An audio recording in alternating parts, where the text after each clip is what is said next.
Straight down 430, Doc, Quake, Cowboy Joe with you, WGOW, and we will get Butch Jones, head football coach of Tennessee's Volunteers, on the line with us here in just a second. I want to make sure everybody understands that Jason Randall's Transmission was nice enough to sponsor this interview. And big Tennessee fan, Jason Randall is. You're not kidding, buddy. He's all orange. But don't, if you're a tater digger, it's okay. He'll take care of you. He fix your understands. car. Yeah. Absolutely. Business comes first. He's going to hook you up over there at Jason Randall's Transmission. So tell him you heard about it on Sport Talk, please. Absolutely. We've got Coach Butch Jones on the line with us, of course, head football coach at the University of Tennessee. And, Coach, we appreciate your time this afternoon. How you doing? I'm doing great. Good afternoon, guys. Good afternoon. I got to say this before we get into football. Now, my in-laws live in Muskegon, Michigan, so they told me that they were going to start pulling for Tennessee to have a Saugatuck guy at the helm up there. Well, you know what? This will even give them even more reason to root for the Vols, as our defensive coordinator grew up in Muskegon. Oh, well, wow. I'm going to tell them that for sure. Good night alive. I didn't know. There you go. Coach, before we get into it, your thoughts now that Austin Sanders, and we're awfully proud of him, he was one of our six-pack of our highest recruited players in the Chattanooga area last summer. We had him on our show a couple times, and this guy, not only does he bleed orange, but, I mean, he is got all the tools what could be, make a great offensive lineman down the road.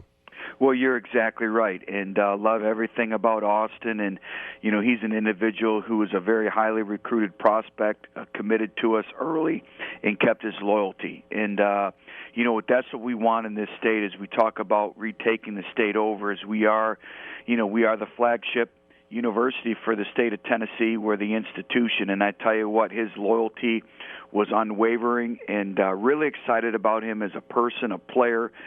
Spent a half a day at the school and came away just very, very impressed with everything. Coach, do you look at when you came in the hurried position you were in, did you look at film on a lot of these guys that had committed? How did you handle that? Well, absolutely. And, we took the approach that we had to go re-recruit them. And, obviously they've been through some uncertainty. So, we took the approach that we were attacking them like they weren't committed. And so, again, we evaluated everyone on video, and we had a profile that we were looking for with every recruit. And Austin obviously fit everything that we were looking for. Let me ask you this one question. I know you're coming up on spring, and you're short on quarterbacks. You'll have two. Is that correct? Correct. How do you approach that? I know that's not ideal for you. Well, we'll have two scholarship quarterbacks and then a couple walk-on quarterbacks. But you're exactly right. It's not ideal. Everything is about competition. But also the way I look at it is that's a lot of repetitions, a lot of reps for both individuals to try to figure out who our starting quarterback is. And that's why, we were fortunate in this signing class to go get two top-rated quarterbacks in Riley Ferguson and Josh Dobbs. So the formula we want here at Tennessee is 5 quarterbacks on scholarship, so we're still down 1. But really excited about the 2 that are in the program right now and the 2 that will be joining us in June. Now, you were familiar with Nathan Peterman, right? Did you guys not go to the wire with him with Tennessee? Yes, we went to the wire, and it came down between us and Tennessee at that time. So know everything about him and, really like what we've seen so far, and also, obviously with Justin as well. I don't know how this will play out, but I can remember former coach Jim Chaney, who recruited Nathan, and he came back raving about him because he thought he was the most accurate passer he'd seen in some time. Is that whole true? Is that what you guys saw? Well, yes, when we were recruiting him, we saw that, and we saw an individual who had the quarterback intangibles that we look for as well. Talking with head football coach Butch Jones from Tennessee. Joe? Coach, this recruiting class during their time in high school didn't have much to cheer about when it came to Tennessee Vols. What was your main selling point to these guys? It seems like there's so much I don't know how to say it, Quake. It's just they didn't have much to cheer about. I can say it because I think Coach understands this. When Tennessee was winning, these kids, they were young.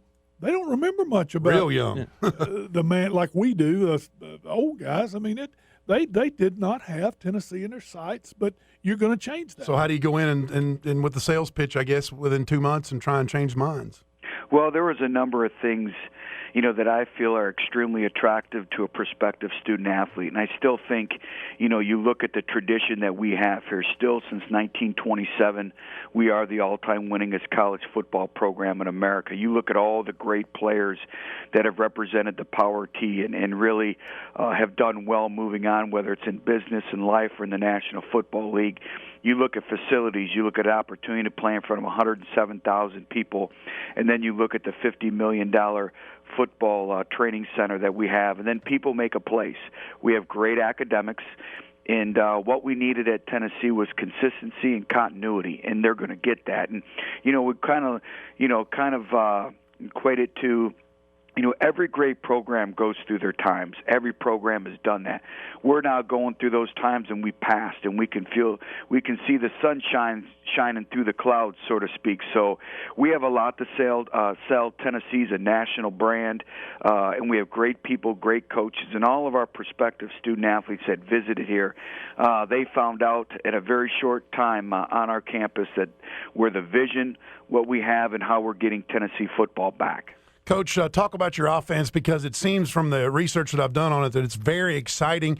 You don't huddle, but your quarterback is in the shotgun most of the time, and people just generically call that the spread nowadays. But I think it's a pro-style / hurry up, I guess, if you will, because you're not huddling, but they're kind of hybrid of the two. Yeah, you're calling the plays from the sideline each and every time, and there's multiple people making signs. I mean, it could be confusing for the defense, and that's what you want, right?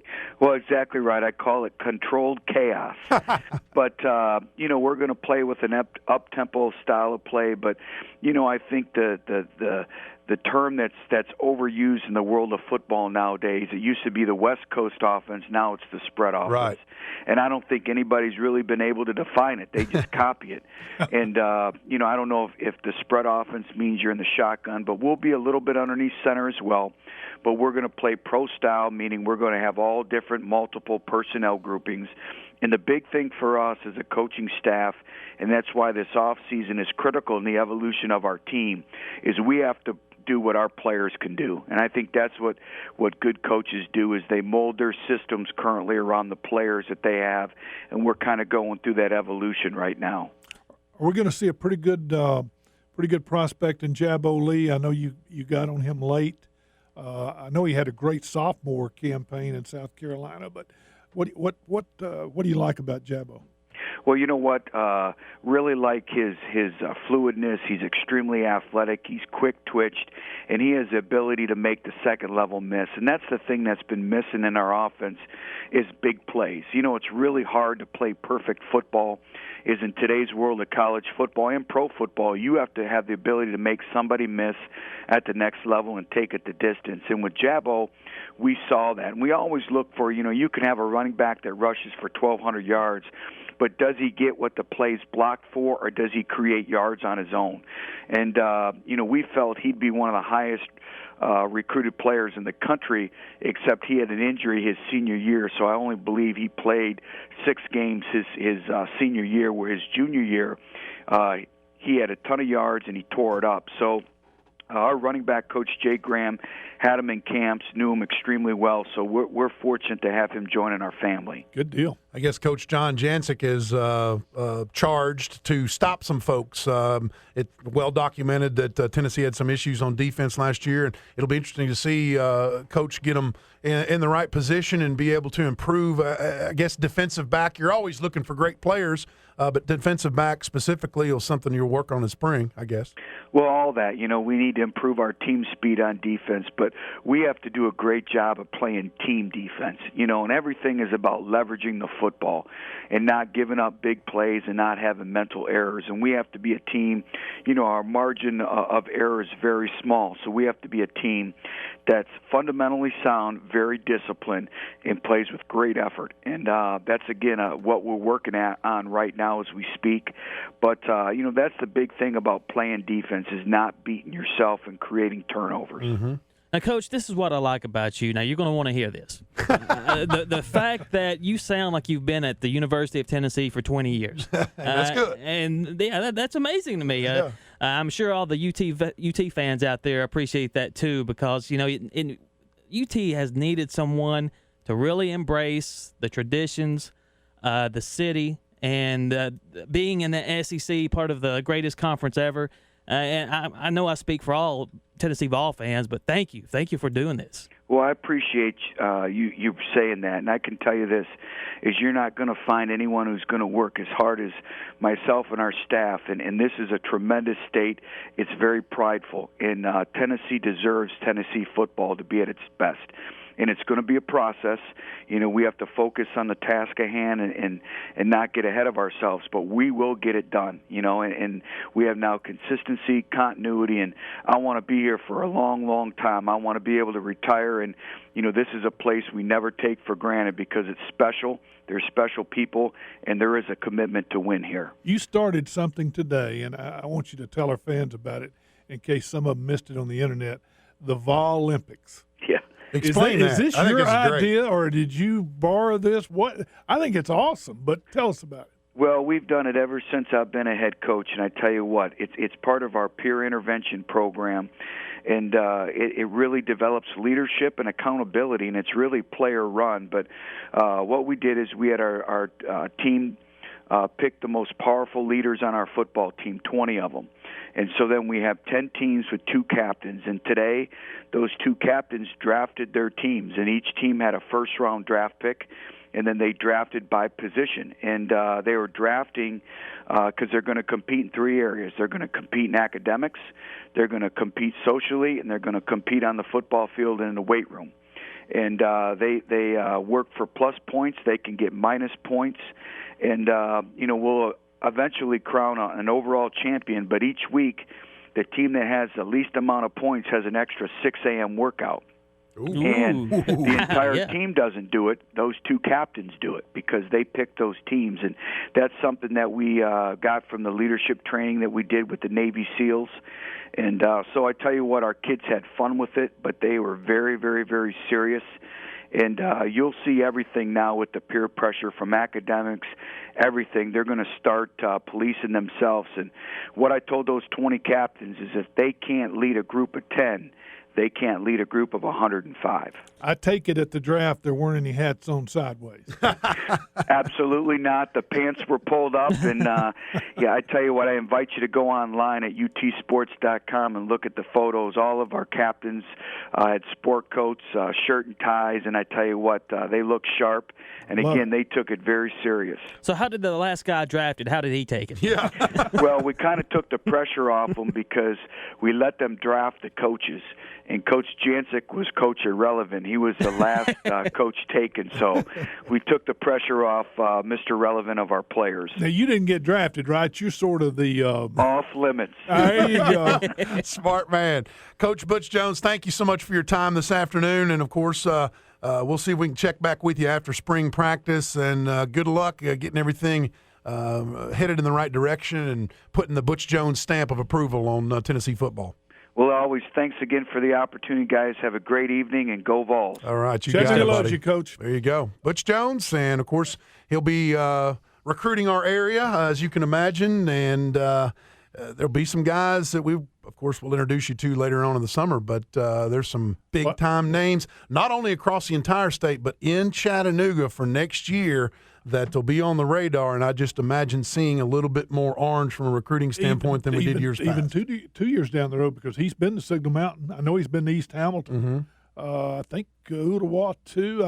He's going to be here. Yep, and there's, just like always, a number of athletes in our area that can, hopefully get the job done at a Division I level. It's just always exciting time for all those guys. He's impressive now. I know you got to do it on the field, but doggone it, he is. No doubt about it. And that interview with Coach Butch Jones was brought to you by our friends at Jason Randall's Transmission. Jason is not a clever man. He doesn't have a terrific sense of humor. You don't want him at your next cocktail party. In fact, you don't ever want to see Jason at all. When you see Jason, it means one thing: transmission repair. Jason is the original transmission geek. He doesn't tell good jokes. He doesn't have much imagination. In fact, look at the name of his company, Jason Randall's Transmission Service. How creative is that? But then again, how creative does he need to be? There's nothing creative about a transmission. It's a cold, ugly piece of machinery. You don't want to have some guys who say, "Hey, let's see if we can fit this over there." You want a guy who knows everything about every transmission ever made. So when your transmission sounds like this, you know Jason can make it sound like this. Even if it's just the family minivan. Jason Randall's Transmission Service. Yes, Jason Randall's Transmission Service. 2022 East 23rd Street next to the Waffle House. He's not creative. He's just good. What else can you say?